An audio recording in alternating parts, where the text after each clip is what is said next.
Hey, Shalom, Shalom. It's your favorite brother, Brother Abner. You watching Brother Abner TV. Hey man, we're gonna get into this thing this morning about who is this guy speaking up for Karmelo Anthony. I mean, is he a real attorney? And what's up with his past? Now, see me, I don't really know a lot about. I mean, I know a lot about how the courts work, and that's not. I should be proud to say that, but I do. But I'm not an attorney. You understand what I'm saying? So what we're gonna do is we're gonna let this attorney speak and give us a little bit better perspective on who's representing Karmelo Anthony, and let's see what he could have did to make the brother's chances better at a more reasonable sentence, because he's already admitted to the crime, right? Let's go.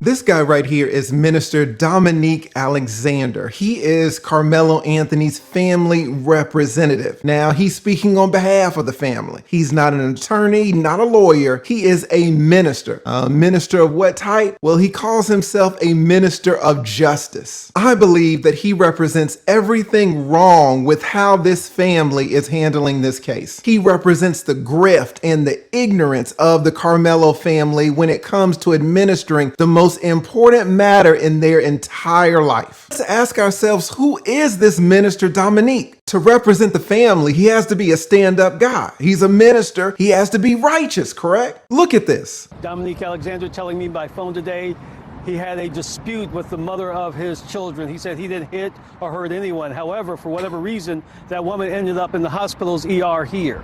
I asked, because these racist bigots, okay, the race card, let's go. try to prevent us from standing up for our baby, our boy. He says he wants to stand up for their baby, their boy. The same boy, by the way, that put a knife through a young man's chest. But Minister Dominique wants to stand up for that boy, for that baby. Well, the issue is that there was another baby, another boy that Minister Dominique had an interaction with. What happened to that baby? Maybe this article will give us a little insight. It says Dallas activist Dominique Alexander sentenced to prison. You see here that the police reported that Minister Dominique had been babysitting his girlfriend's 2-year-old son in the evening when he called her at 11 at night and said, "Hey, get home now." But he didn't tell her why. When the girlfriend arrived, she found her child unresponsive. The good minister told his girlfriend that he had been watching a movie with her son on the couch. He paused the movie, and as he walked to the computer room, he heard the sound of her son, who was asleep on the couch, fall off the couch onto the floor. That was his argument. That was what he said happened. The doctors, however, disagreed. The doctor that examined the girlfriend's son in intensive care reported that the child had a subdural hemorrhage between the halves of his brain and the back of his brain. He also had retinal hemorrhages in both eyes. This article goes on to say on Friday afternoon, the prosecutors read the 2 statements that the good minister had signed not long after the incident occurred. In the first statement, the minister claimed that the child had fallen off the couch. In the second statement, the minister admitted to shaking the child. He was charged with a first-degree felony. And then, not long after he was arrested for injuring that child, causing severe bodily harm, the good minister got in trouble again for forging a check leading police on a high-speed chase and stealing a car. You are telling me that the Karmelo family appointed to represent them a minister who is a convicted felon, a minister who apparently sent his girlfriend to the hospital, then sent another girlfriend's 2-year-old son to the ICU with hemorrhages between the halves of his brain. This joker sent a baby to the hospital with brain damage. And this is the minister that the family wants to speak on behalf of Karmelo.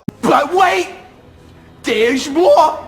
Hang on to your seat, baby, because this one's a screamer. Why on earth would any family choose this man as a spokesman, a man with this type of past? And to be clear, it's not just the past that we are talking about, it's the present state of Karmelo's case as well. The good minister fumbled the absolute best opportunity to save Karmelo's future. Now you ask, well, how could he have saved Karmelo? We all know what Karmelo did with that knife. A young man is dead. The nation knows what happened inside of that tent. What on earth could save him? Karmelo can't go to trial and say, I didn't do it. The only issue is whether it's self-defense. And as a 20-year attorney, I have not heard how he was justified in using deadly force at all. So he's going to get convicted. Now, a conviction isn't the worst part of a criminal case. What's the worst part? It's the sentencing. And a lot goes into sentencing. A lot goes into how much time you'll spend in prison. Karmelo's going to have the option to choose whether he wants the judge or a jury to sentence him. And in most cases out there in Texas, a jury is selected for that duty. Now, we know what a jury is supposed to be, a group of your peers. It's people selected from your community. If your community thinks you're trash and they hate you, they can lock you up for decades. But if that same jury, those same community members feel like you got a raw deal or that you deserve mercy, they can go easy on you. As an example, a man was recently sentenced when he shot his wife on camera at basically point blank range. She was unarmed. She didn't have any weapon. She was filming him with her phone. He killed her dead in the driveway. Don't you know that an all-female jury gave him only 10 years for the killing? And on top of that, after the first 5 years, he's then eligible for parole. The woman was unarmed and she's dead. Only 10 years and he might only serve 5. What is that? That's flexibility. That's discretion that's built into the legal system. Now, did Karmelo also kill someone at point blank range who was unarmed? Yes, he did. And did Karmelo in this case have that opportunity to use this flexibility, to use this discretion? Absolutely. And what happened? The good minister threw it all away. We know that young Austin Metcalf was killed by Karmelo, and Austin's father, Jeff Metcalf, has been very vocal about this case. He says that even though he is in so much pain, he has forgiven Karmelo. He sees the utter and complete tragedy in this situation. So at Karmelo's press conference, guess who shows up? Jeff Metcalf, the father. He shows up to pray with the family. And what does the family do? What does the good minister Dominique do? What do they do when this grieving father shows up to pray with him? They kick him out.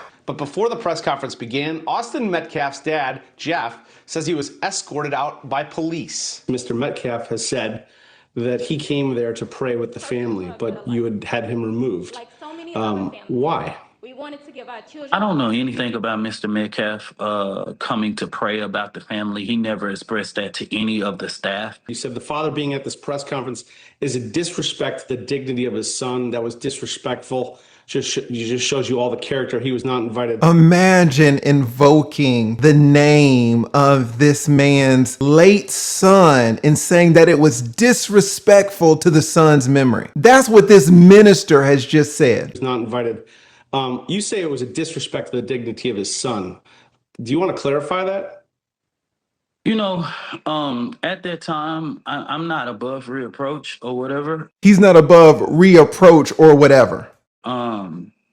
You know, it was high emotions at that time. The good minister says that it was high emotions at that time. And these high emotions caused him to outrageously disrespect this grieving father. Do you know who's good at handling high emotions in legal situations? Attorneys. But who does this family have speaking for them? Good old Minister Dominique. Let me just ask you, how beautiful would it have been in this press conference to have the two families praying together, crying together, seeking reconciliation together, healing together? It would have made national headlines. The potential jurors in the community definitely would have seen that. The prosecutors would have seen that. The judge assigned to this case would have seen it. With these two families praying together and healing together, what jury is going to throw the book at Karmelo after that? When the victim's own father said that he has forgiven Karmelo and nothing will bring his boy back, how can the jury lock him up and throw away the key forever? Believe me when I tell you that Minister Dominique just threw away a golden opportunity to cut years, maybe even decades off of Karmelo's sentence.